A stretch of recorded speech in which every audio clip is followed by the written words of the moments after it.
ಕಾಂತಾರ 2 ಅಂದರೆ ಕಾಂತಾರದ ಪ್ರಿಕ್ವೆಲ್ ಚಿತ್ರಕ್ಕೆ ಇಂದು ಕುಂದಾಪುರದ ಕುಂಬಾಶಿ ಆನೆಗುಡ್ಡೆ ದೇವಸ್ಥಾನದಲ್ಲಿ ಮುಹೂರ್ತ ನಡೆದಿದೆ. ಇದೇ ವೇಳೆ ಚಿತ್ರದ ಫಸ್ಟ್ ಲುಕ್ ಟೀಸರ್ ಕೂಡ ರಿಲೀಸ್ ಆಗಿದ್ದು, ಇದೀಗ ಕದಂಬದ ಕಾಲದ ಕತೆ ಹೊಂದಿದ್ದು ಚಿತ್ರದಲ್ಲಿ ರಿಷಬ್ ಲುಕ್ ಮತ್ತಷ್ಟು ಕುತೂಹಲ ಕೆರಳಿಸಿದೆ. ಬಳಿಕ ಕಾಂತಾರ ಅಧ್ಯಾಯ 1ರ ಬಗ್ಗೆ ಮಾತನಾಡಿದ ನಟ ನಿರ್ದೇಶಕ ರಿಷಬ್ ಶೆಟ್ಟಿ, ವಿಜಯ್ ಕಿರಗಂದೂರು ಇಡೀ ದೇಶದಲ್ಲಿ ಅವರು ಒಂದು ಪವರ್ ಹೌಸ್. ಕಾಂತಾರ ಈ ಮಟ್ಟಕ್ಕೆ ಹೋಗಲು ಅವರ ಬೆಂಬಲ ಬಹಳ ದೊಡ್ಡದು. ಕಾಂತಾರ ಚಿತ್ರಕ್ಕೆ ಅವರು ಸಂಪೂರ್ಣವಾಗಿ ಬೆಂಬಲ ಕೊಟ್ಟಿದ್ದಾರೆ. ಒಂದು ಚಿತ್ರಕ್ಕೆ ನಾವು ಇಂತಷ್ಟು ಬಜೆಟ್ ನಿರ್ಧಾರ ಮಾಡಿರ್ತೇವೆ, ಅದು ಮುಂದೆ ಎಲ್ಲೋ ಹೋಗಿ ತಲುಪ್ತದೆ. ಕಾಂತಾರ ಮೊದಲ ಅಧ್ಯಾಯ ಕಥೆ ಅಪೇಕ್ಷೆ ಮಾಡ್ತದೆ, ಅದಕ್ಕೆ ನಿರ್ಮಾಪಕರು ಪೂರ್ಣ ಸಹಕಾರ ಕೊಟ್ಟಿದ್ದಾರೆ ಎಂದು ಹೇಳಿದ್ದಾರೆ. ನಮ್ಮ ನಡುವೆ ಒಳ್ಳೆಯ ಬಾಂಧವ್ಯ ಇದೀಗ ಸೃಷ್ಟಿಯಾಗಿದೆ. ಅಜನೀಶ್ ಲೋಕನಾಥ್ ಚಿತ್ರಕ್ಕೆ ಸಂಗೀತ ನೀಡುತ್ತಿದ್ದಾರೆ. ತಾಂತ್ರಿಕವಾಗಿ ಯಾವುದೇ ಬದಲಾವಣೆಗಳನ್ನು ನಾವು ಮಾಡಿಕೊಂಡಿಲ್ಲ. ಕೆಲ ಹೊಸ ಕಲಾವಿದರು ಬರ್ತಾರೆ. ಮುಂದಿನ ತಿಂಗಳು ಶೂಟಿಂಗ್ ಮಾಡುವ ಆಲೋಚನೆ ಇದೆ. ಚಿತ್ರದ ಸ್ಕ್ರಿಪ್ಟ್ ವರ್ಕ್ ಕಂಪ್ಲೀಟ್ ಆಗಿದೆ ಎಂದು ಹೇಳಿದ್ದಾರೆ.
श्री हरिपाद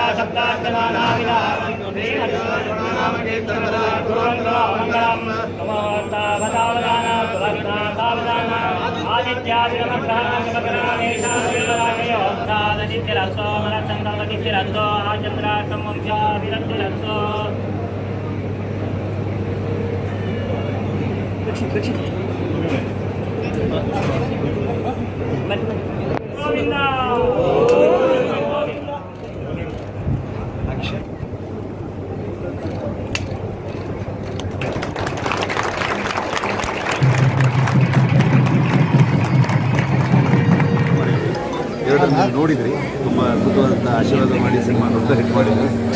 ಸಂಪೂರ್ಣ ಸಕ್ಸಸ್ಸನ್ನು ಕನ್ನಡಿಗರಿಗೆ ಸಲ್ಲಿಸೋಕ್ಕೆ ಇಷ್ಟಪಡ್ತೀನಿ ಯಾವತ್ತೂ ಕೂಡ. ಅದೇ ಥರದಲ್ಲಿ ಮುಂದುವರೆದ ಪಯಣ. ಆದರೆ ಕಾಂತಾರದ ಮುನ್ನುಡಿಯನ್ನು ಹೇಳಿಕೊಡ್ತೀನಿ, ಹಿಂದೆ ನಡೀತು. ನೀವು ಎಷ್ಟು ಇದಕ್ಕೆ ಹರಿಸಿ ಹಾರೈಸಿದ್ದೀರ, ಅದೇ ರೀತಿ ಈ ಸಿನಿಮಾನು ಕೂಡ ನಿಮ್ಮೆಲ್ಲರ ಆಶೀರ್ವಾದ ಇದೆ. ತುಂಬ ದೊಡ್ಡ ಯಶಸ್ಸನ್ನು ಕೊಟ್ಟಿದ್ದಾರೆ. ಅದರ ಜವಾಬ್ದಾರಿ ತಗೊಂಡು ಇನ್ನೂ ಅದ್ಭುತವಾದಂಥ ಕೆಲಸ ಮಾಡುವಂಥ ಪ್ರಯತ್ನದಲ್ಲಿ ಇಡೀ ತಂಡ ಕೆಲಸ ಮಾಡ್ತೀವಿ. ದೊಡ್ಡ ಆನೆಗುಡ್ಡೆ ನಮ್ಮ ಪ್ರೊಡಕ್ಷನ್ ಹೌಸ್ಗೆ ವಿಜಯ್ ಕಿರಗಂದೂರು ಅವರಿಗೆ ಯಾವತ್ತೂ ನಮ್ಮದಂಥ ದೇವರು. ನಮಗಂತೂ ಆನೆಗುಡ್ಡೆ ಅಂತಂದರೆ ಅದು ಡೆಫಿನೆಟ್ಲಿ ನಮಗೆ ಲಕ್ಕಿ ಆ್ಯಂಡ್ ನಾವು ನಮ್ಮದಂಥ ದೇವರು ಕೂಡ. ಬಟ್ ಅವರು ಬೆಂಗಳೂರಲ್ಲಿ ಇದ್ದವರು ಯಾವಾಗಲೂ ಇಲ್ಲಿಗೆ ವಿಸಿಟ್ ಮಾಡ್ತಾಯಿದ್ರು ಅಂತ ಹೇಳ್ತಾ ಇದ್ರು. ಹಾಗಾಗಿ ಲಾಸ್ಟ್ ಟೈಮ್ ಕೂಡ ಇಲ್ಲೇ ಮುಹೂರ್ತ ಮಾಡಿದ್ವಿ. ಸೊ ಸೇಮ್ ಅದೇ ರೂಟಲ್ಲೇ ಹೋಗ್ತಾರೆ. ಮತ್ತೆ ಪುನಃ ಇಲ್ಲಿ ಬಂದು ಇಲ್ಲೇ ಗಣಪತಿ ಆಶೀರ್ವಾದ ತೊಗೊಂಡು ಕೆಲಸ ಶುರು ಮಾಡ್ತಾ ಇದ್ವಿ. ಇನ್ನೇನು ಸದ್ಯದಲ್ಲಿ ಸ್ಟಾರ್ಟ್ ಮಾಡ್ತೀವಿ. ಜನ ಸೇರಿರೋದು ನೋಡಿದರೆ ಭಾಳ ನಿರೀಕ್ಷೆ ಈ ಎರಡನೇದಕ್ಕೆ, ಅಂದರೆ ಮೊದಲನೇದಕ್ಕೆ. ಅಂದರೆ ಮಾಧ್ಯಮದವರು ನಾವು ಆ್ಯಕ್ಚುಲಿ ಹೇಳಿರಲಿಲ್ಲ. ಯಾಕಂದರೆ ಪೂಜೆ ಮತ್ತು ಸಾರ್ವಜನಿಕರು ಕೂಡ ದೇವಸ್ಥಾನಕ್ಕೆ ಬರೋದ್ರಿಂದ ಬೇರೆಯವ್ರಿಗೆ ತೊಂದರೆ ಆಗಬಾರ್ದು ನಮ್ಮಿಂದ ಅಂತ. ಹಾಗಾಗಿ ಆಡಳಿತ ಮಂಡಳಿಯವ್ರ ಹತ್ರ ನಾವು ಒಂದು 10-15 ನಿಮಿಷದ ಸಮಯವನ್ನು ತೊಗೊಂಡು, ಯಾಕಂದರೆ ಸಾರ್ವಜನಿಕರು ಎಲ್ಲರೂ ನಮ್ಮದಂಥ ಭಕ್ತರು. ಆಮೇಲೆ ನಮ್ಮ ಈಗ ಕೋಟೇಶ್ವರ ಹಬ್ಬ ಇರೋದ್ರಿಂದ ತುಂಬ ಜನ ಭಕ್ತಾದಿಗಳು ಬರ್ತಾರೆ, ತೊಂದರೆ ಆಗಬಾರ್ದು ಅಂತಲೇ ನಾವು ಆ್ಯಕ್ಚುಲಿ ಮಾಧ್ಯಮ ಕೇಳಿರಲಿಲ್ಲ. ಸಿಂಪಲ್ಲಾಗಿ ಪೂಜೆ ಮಾಡಿ ಒಂದು ಆಶೀರ್ವಾದ ತೊಗೊಂಡು ಶುರು ಮಾಡೋಣ ಅಂತ. ಬಟ್ ಸಮ್ಮವು ಇನ್ಫಾರ್ಮೇಷನ್ ಹೊರಗಡೆ ಹೋಗುತ್ತೆ, ಅದನ್ನು ನಿಲ್ಸೋಕ್ಕಾಗೋದೇ ಇಲ್ಲ. ಸೊ ಆದ್ರೂ ಎಲ್ಲ ಹಬ್ಬ ಇರೋದ್ರಿಂದ ಒಂದಷ್ಟು ಜನ ಸೇರಿದ್ದಾರೆ. ಖುಷಿ ಆಗುತ್ತೆ ಅವರೆಲ್ಲರೂ ವಿಶೇಷಗಳನ್ನ ಕೂಡ. ಮೊದಲ ಅಧ್ಯಾಯ ಬಗ್ಗೆ ಚೂರು ಹೇಳಿ ಸರ್. ಏನಾದರೂ ಏನು ಹೇಳಲ್ಲ, ಯಾಕಂದರೆ ತುಂಬ ಮಾತಿಗಿಂತ ಕೆಲಸ ಮುಖ್ಯ ಅಂತ ಅಂದ್ಕೊಳ್ತೀನಿ ನಾನು.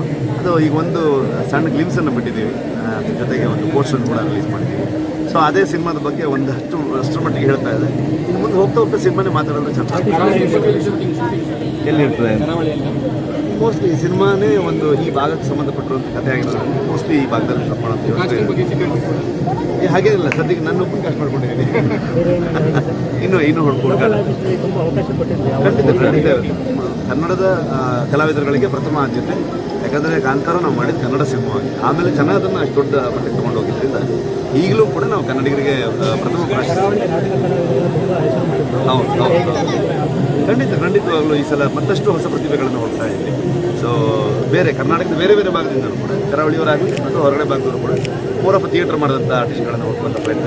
ನಿರ್ಮಾಪಕರು ಮತ್ತು ಹೊಂಬಾಳೆ ಬಗ್ಗೆ ಅವರು ದೊಡ್ಡ ಸ್ಟ್ರೆಂತು, ಆಮೇಲೆ ಒಂದು ದೇಶದ ಒಂದು ದೊಡ್ಡ ಪವರ್ ಹೌಸ್ ಅಂತ ಹೇಳ್ಬೋದು. ಅಷ್ಟು ಒಂದು ಶಕ್ತಿವಂತ ಒಂದು ನಿರ್ಮಾಣ ಸಂಸ್ಥೆ. ಕಾಂತಾರ ಈ ಮಟ್ಟಕ್ಕೆ ಹೋಗೋಕ್ಕೆ ಸಂಪೂರ್ಣವಾಗಿ ಅವರ ಒಂದು ಸಪೋರ್ಟು, ಹೊಂಬಾಳೆ ಮತ್ತು ವಿಜಯ್ ಕಿರ್ಗುಂದ್ರ ಅವರ ಒಂದು ಕಾನ್ಫಿಡೆನ್ಸ್ ಏನಿತ್ತು, ಒಂದು ನಂಬಿಕೆ ಏನಿತ್ತು, ಇಲ್ಲ ಏನೋ ತೊಗೊಂಡು ಹೋಗ್ಬೋದು, ಜನ ಎಕ್ಸೆಪ್ಟ್ ಮಾಡ್ಕೊಳ್ತಾರೆ. ಅದ್ರ ಜೊತೆಗೆ ಅವ್ರಿಗೆ ಸಾಥ್ ಕೊಟ್ಟಂಥ ಬೇರೆ ಎಕ್ಸಿಬಿಟರ್ಸ್ಗಳಾಗ್ಬೋದು, ಡಿಸ್ಟ್ರಿಬ್ಯೂಟರ್ಸ್ ಆಗ್ಬೋದು ಎಲ್ಲರೂ ಕೂಡ. ಸೊ ಹಾಗಾಗಿ ನಾವೊಂದು ಕನ್ನಡ ಸಿನಿಮಾ ಒಂದು ಹಂತದ ಬಜೆಟ್ ಅಂತ ಅಂದ್ಕೊಂಡಾಗ ಅದು ಆಮೇಲೆ ಬೇರೆ ಎಲ್ಲೂ ಹೋಗುತ್ತೆ ಸಿನಿಮಾ ತಲುಪೋದು ಕೂಡ.